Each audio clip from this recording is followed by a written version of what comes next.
Hi everyone, तो आज हम लोग सॉल्व करने जा रहे हैं इरोडोप का प्रॉब्लम नंबर 1.52। तो इस क्वेश्चन में बोला गया है a point A is located on the rim of a wheel of radius 0.5 metre which rolls without slipping along a horizontal surface with velocity 1 metre per second. तो देखो इस क्वेश्चन में क्या बोला गया है, एक व्हील है हमारे पास में जो कि एक हॉरिजॉन्टल सरफेस में रोल कर रही होती है without slipping, rolling without slipping. अच्छा, एक इसके पीछे जो बेसिक कॉन्सेप्ट है, अगर कोई बॉडी किसी सरफेस पे रोल कर रही है विदाउट स्लिपिंग, दैट मींस जो पॉइंट ऑफ कांटेक्ट है, जो भी बॉडी का रिजिड बॉडी है और जो भी सरफेस है उसका जो पॉइंट ऑफ कांटेक्ट है, उस पॉइंट ऑफ कांटेक्ट में दोनों की जो रिलेटिव वेलोसिटी है that should be equal to zero. बहुत लोग ये कॉन्सेप्ट पाल लेते हैं कि पॉइंट ऑफ कांटेक्ट में वेलोसिटी शुड बी जीरो। नहीं, पॉइंट ऑफ कांटेक्ट में relative velocity should be zero. ठीक है, अभी ऐसा केस, बहुत बार ऐसा केस आ जाता है कि इसमें सरफेस की velocity is equal to zero, इसलिए इस पॉइंट की वेलोसिटी, रिजिड बॉडी के इस पॉइंट की वेलोसिटी इक्वल टू जीरो हम लोग करते हैं और वो हमारे लिए कंडीशन ऑफ प्योर रोलिंग आ जाती है। बट बहुत बार ऐसा भी हो सकता है कि सरफेस भी मूव कर सकता है, इसलिए इस चीज का ध्यान रखना, पॉइंट ऑफ कॉन्टेक्ट पे रिलेटिव वेलोसिटी शुड जीरो। तो अभी के लिए तो ये जो सरफेस है, जो हमने सरफेस हॉरिजॉन्टल सरफेस माना, उसकी वेलोसिटी जीरो है, इसलिए इस पॉइंट की वेलोसिटी, जो भी पॉइंट ऑफ कॉन्टेक्ट की वेलोसिटी अभी इस केस में जीरो होनी पड़ेगी for satisfying this condition of pure rolling.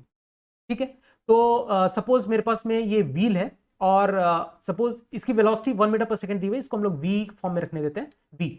ठीक है, तो this is it's translation velocity. इसके अलावा इसके पास एक ओमेगा भी होगी, कभी ये यहां पे स्लिपिंग नहीं होगी। ठीक है, इस पॉइंट पे स्लिपिंग को अवॉइड करने के लिए इसके पास एक ओमेगा होना पड़ेगा और वो भी इसी डायरेक्शन में, उल्टे डायरेक्शन में होगा, तो उस पॉइंट वो कंडीशन ऑफ प्योर रोलिंग को सेटिस्फाई नहीं कर पाएगा। ठीक है, अगर वेलोसिटी इस डायरेक्शन में माना है तो ओमेगा को इस डायरेक्शन में मानना पड़ेगा। तभी अगर हम लोग देखें इस पॉइंट की वेलोसिटी की अगर हम लोग बात करें तो इस पॉइंट की एक ट्रांसलेशन वेलोसिटी तो इस डायरेक्शन में आ गई और रोटेशन की वजह से इस डायरेक्शन में वेलोसिटी आ जाएगी ओमेगा इंटू आर। वो कैसे आएगी, ये सारी बातें हमने लास्ट 1.51 में हमने बात करी थी। ठीक है, उसमें हमने बेसिक डिस्कस किया था, रोलिंग वोलिंग और वो सबकी बेसिक हमने वहां पर डिस्कस करी थी। ठीक है, तो ये कंडीशन ऑफ जो रोलिंग हमने यहां पर अप्लाई करेंगे और यहां पे बोलेंगे सपोज ये पॉइंट मेरे पास में ए है। ठीक है, तो velocity at point A that should be equal to zero इस केस में, क्योंकि सरफेस की वेलोसिटी जीरो है। तो इसलिए हम लोग बोल सकते हैं यहां से v equals to omega R is the condition of pure rolling. यहां से हम लोग ये डिराइव कर सकते हैं। ठीक है, अच्छा, इसमें पूछा गया है the modulus and the direction of, A part को देखते हैं, the modulus and the direction of acceleration vector at the point A. Suppose हम लोग कोई भी रैंडम पॉइंट इस रिम में, जो आउटर पेरिफेरी में कहीं पे भी एक पॉइंट ले लिया, सपोज ए पॉइंट हमने यहाँ यहीं पे लिया है। ठीक है, अभी इसको मैं यहां से रिमूव कर देता हूं। इस पॉइंट को अगर हम लोग देखें तो इस पॉइंट पे जो नेट एक्सेलरेशन है, कौन कौन सी एक्सेलरेशन है, देखो कौन कौन सी एक्सेलरेशन हो सकती है। तो एक तो एक्सेलरेशन, अगर सेंटर ऑफ मास, जो इसके सेंटर ऑफ मास की एक एक्सेलरेशन अगर ए है सपोज, ठीक है, तो एक एक्सेलरेशन तो सेंटर ऑफ मास की एक्सेलरेशन की वजह से होगी। ठीक है, और अगर ये इसके पास अल्फा है, अगर इसके पास एंगुलर एक्सेलरेशन कुछ है, ठीक है, उसकी वजह से यहां पे एक alpha R, alpha into R हो सकता है, अल्फा आर। ठीक है, वो एक एक्सेलरेशन हो सकता है जो कि इसका टेंजेंशियल एक्सेलरेशन हो जाएगा। ठीक है, तो this is the tangential acceleration at equals to R alpha. और एक एक्सेलरेशन क्या हो सकता है, centripetal acceleration, that is equal to V square upon R, that is equal to omega square R. तो ये तीन तरह के एक्सेलरेशन हो सकते हैं। अब यहाँ पे जो बोला गया है कि ये जो व्हील है उसकी कोई जो हॉरिजॉन्टल डायरेक्शन में इसकी कोई एक्सेलरेशन है नहीं। ठीक है, उसके पास एक कांस्टेंट वेलोसिटी है v। तो ये जो एक्सेलरेशन है this is equal to zero इस केस में। अगर ये जीरो है दैट मींस ये मेरे पास में जीरो है। दूसरा, ये इसकी अगर हम लोग प्योर रोलिंग का कंडीशन मान रहे हैं तो v अगर मेरे पास में, मैंने v अगर मेरे पास में कांस्टेंट है, तो क्योंकि r कांस्टेंट है तो ओमेगा को हर जगह पे कांस्टेंट होना पड़ेगा। दैट मींस ओमेगा हर जगह पे कांस्टेंट है, दैट मींस मैं बोल सकता हूं इसके पास अल्फा नहीं है, अल्फा इज जीरो। तो alpha is zero that means इसका टेंजेंशियल एक्सेलरेशन भी जीरो है। तो इसके पास एक ही एक्सेलरेशन बच जाती है किसी भी पॉइंट पे। अगर एक ए इस पॉइंट पे होता तो अंदर की डायरेक्शन में एक एक्सेलरेशन होता, that is equal to V square upon R. A इस पोजीशन पे होता तो अंदर की डायरेक्शन में, दैट मींस हम लोग बोल सकते हैं कि एक ही एक्सेलरेशन इसके पास, दैट इज सेंट्रीपिटल एक्सेलरेशन, जिसकी वैल्यू है वी स्क्वायर अपॉन आर, जिसकी डायरेक्शन कहां होगी, टुवर्ड्स द सेंटर। और वी स्क्वायर अपॉन आर अगर हम लोग वैल्यू पुट करते हैं तो वी की वैल्यू 1 दी हुई है, 1 स्क्वायर अपॉन 0.5। तो यहां से हम लोग देख सकते हैं एक्सेलरेशन की वैल्यू आ जाएगी 2 मीटर पर सेकंड स्क्वायर। तो this is the centripetal acceleration, जो कि एक सिंगल एक्सेलरेशन इसके पास में है। तो ये तो हो गया ए पार्ट। अब इसके बी पार्ट को हम लोग देखते हैं। The total distance S curve traversed by the point A between the two successive moments at which it touches the surface. Suppose मैं मानता हूं कि A initially at T equals to 0 A की पोजीशन यहां पे है, ठीक है। अब ये व्हील आगे की तरफ बढ़ रही है, अब ये ए भी साथ साथ में रोटेट कर रहा है, और रोटेट करके जब ये पॉइंट वापस इसी पॉइंट पे आ जाएगा, ये जैसे ये इस डायरेक्शन में कुछ रोटेट करता हुआ ये आगे भी बढ़ रहा है ना, क्योंकि इस डायरेक्शन में मैंने खराब ड्राइंग बनाई है, बट ये आगे भी बढ़ रहा है, ये घूम भी रहा है और ये आगे भी बढ़ रहा है। तो ए पॉइंट वापस से घूम के जब जमीन को वापस से टच करेगी, ये जो, क्योंकि ये पॉइंट कुछ इस डायरेक्शन मूव करती जाएगी, मूव करती जाएगी, करती जाएगी, करती जाएगी, करती जाएगी, और वापस से जमीन को टच करेगी। इसके अलावा इसके पास एक वेलोसिटी भी आगे की डायरेक्शन में है, ठीक है। तो ये आगे की तरफ भी बढ़ रहा है। तो जब ये वापस से जमीन को वापस ये पॉइंट ए टच करेगा, उस समय पे इसने टोटल कितना डिस्टेंस ट्रेवल किया वो हमें बेसिकली कैलकुलेट करना है। डिस्टेंस यहां पर देखो, डिस्टेंस पूछा गया है, डिस्प्लेसमेंट नहीं। डिस्प्लेसमेंट पूछा जाता तो कितना हो जाता, सिंपली 2 पाई आर हो जाता। डिस्प्लेसमेंट पूछा जाता तो हमें कुछ करने की जरूरत ही नहीं थी, displacement is equal to 2 pi R हो जाता, ठीक है। क्योंकि यहां से देखो ना डिस्प्लेसमेंट कितना हो गया, यहां से घूम के ये वापस यहां पर आ रहा है, मतलब ये आगे भी बढ़ रहा है, बट वो घूम के कितना आगे बढ़ गया। अगर ये इसको यहां से यहां तक चल के वापस आया, दैट मीन्स वो 2 पाई आर उसकी डिस्प्लेसमेंट हुई। लेकिन डिस्टेंस मतलब ये ऐसा भी हो रहा है कि ये हॉरिजॉन्टल डायरेक्शन के अलावा वर्टिकल डायरेक्शन में भी ट्रेवल करेगा। देखो जब पॉइंट यहां से यहां कहीं पहुंच गया, तो ये वर्टिकल डायरेक्शन में भी इसने ट्रेवल किया। और डिस्प्लेसमेंट तो हमें कैलकुलेट नहीं करना है, डिस्टेंस कैलकुलेट करना है। दैट मीन्स मतलब जितना ऊपर जाके अगर नीचे भी आता है तो वो उस चीज को भी हमें अकाउंट में लेना पड़ेगा, ठीक है।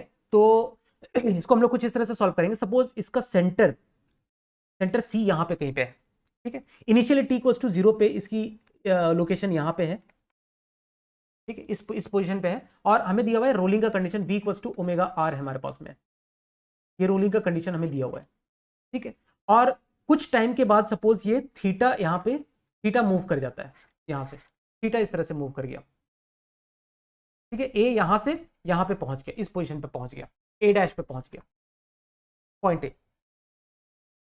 तो हम लोग यहाँ पे अगर मैं बोलूँ कि यहाँ पे इसकी वेलोसिटी कितनी है, तो देखो यहाँ पे वेलोसिटी कौन कौन से डायरेक्शन में होगी। एक तो क्योंकि ये आगे की तरफ v वेलोसिटी से मूव कर रहा है और ओमेगा से इस तरह से घूम रहा है, ठीक है। तो ट्रांसलेशन जो v वेलोसिटी से आगे मूव कर रहा है उसकी वजह से एक इसके पास ट्रांसलेशन वेलोसिटी होगी, ड्यू टू ट्रांसलेशन इसके पास एक वेलोसिटी है, और घूमने की वजह से इसके पास और एक velocity that is omega R. वो कहाँ कितनी होगी, वो इस डायरेक्शन में होगी, देख लो, जो कि यहां से परपेंडिकुलर होगी, इस डायरेक्शन में होगी और यहां से परपेंडिकुलर होगी, और उसकी वैल्यू कितनी होगी, ओमेगा आर। और ओमेगा आर क्या है मेरे पास में, v, तो दैट मीन्स मैं इसको भी बोल सकता हूं ये भी v है। ये तो इसकी वेलोसिटी होगी। अब मैं बोलूं कि इसका स्पीड कितना है, स्पीड मतलब वेलोसिटी का मैग्नीट्यूड कितना है, इसका स्पीड मुझे कैलकुलेट करना है, क्योंकि स्पीड से मैं डिस्टेंस कैलकुलेट करूंगा। तो इन दोनों का रिजल्टेंट का magnitude that will B speed, वो हम लोग कैसे निकालेंगे। तो देखो अगर हम लोग बात करें, अगर मैं एक लाइन इस तरह से खींचता हूं इस डायरेक्शन में, देखो तो ये अगर एंगल थीटा है तो देखो ये 90 माइनस थीटा होगा और ये एंगल भी थीटा होगा। ये एंगल थीटा समझ में आता है। अगर ये एंगल थीटा है दैट मीन्स मैं बोलूंगा इन दोनों v के बीच का angle that will B 180 minus theta. देख लो ये टोटल 180 है तो 180 माइनस थीटा, और इन दोनों का रिजल्टेंट हम लोग अब बहुत इजीली कैलकुलेट करेंगे। v है ना, तो v रिजल्टेंट में बोल रहा हूं, या फिर वेलोसिटी ऑफ पॉइंट ए बोल दो, स्पीड बेसिकली निकालना है, स्पीड ऑफ पॉइंट ए, ऐसा हम लोग बोल देते हैं।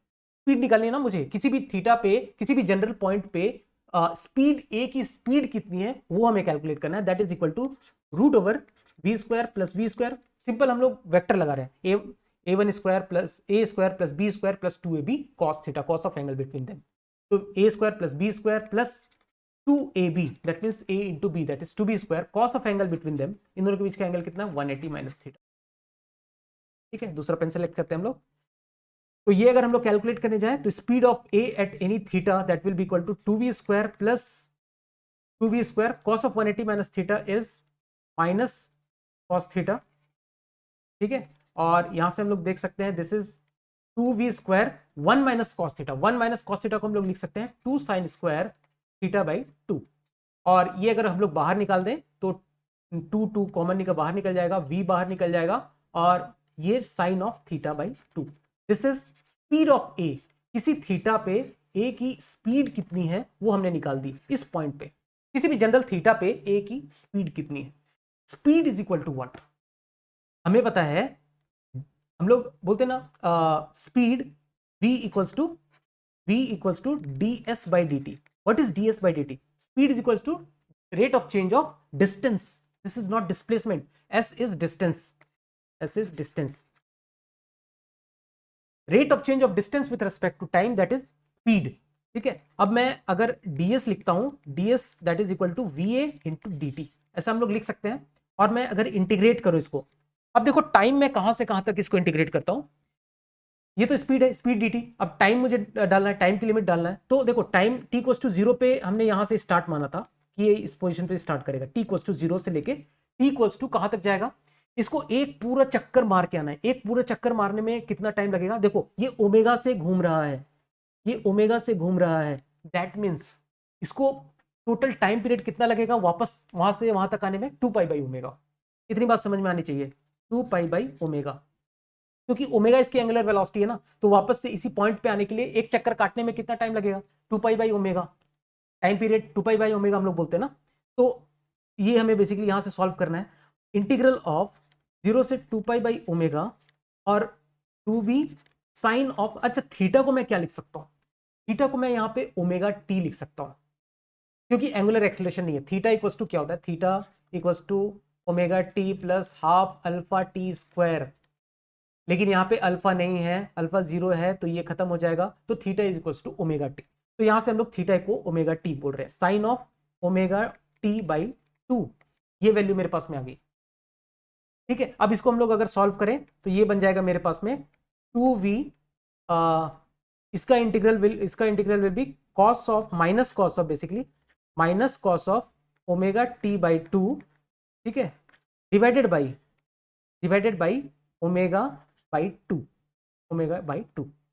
इस तरह से हम लोग लिख सकते हैं, this is nothing but 4v by omega, और इसकी लिमिट 0 से 2 पाई बाई ओमेगा, और इसकी लिमिट अगर हम लोग पुट करेंगे 2 पाई बाई ओमेगा, इसमें अगर हम लोग पुट करते हैं तो ये वैल्यू आ जाएगी minus cos of 2 pi by omega, तो 2 से 2 कैंसिल, ये कॉस माइनस कॉस पाई आ गया, और minus minus plus cos of 0 आ गया। ठीक है, तो ये वैल्यू हम लोग अगर कैलकुलेट करें तो कॉस 0, ये 1 minus minus plus 1 that is 2 into 4 that is 8v by omega, और v बाई ओमेगा को हम लोग क्या लिख सकते हैं, v by omega is r, मैं इधर से लिख लेता हूं, v by omega 8v by omega, this is nothing but 8r। That means इसने जो डिस्टेंस कवर किया, डिस्टेंस जो ट्रेवल किया, that is 8 times of radius of this wheel. तो रेडियस ऑफ दिस व्हील कितना है, 0.5, दैट मीन्स इसने 4 metre cover किया।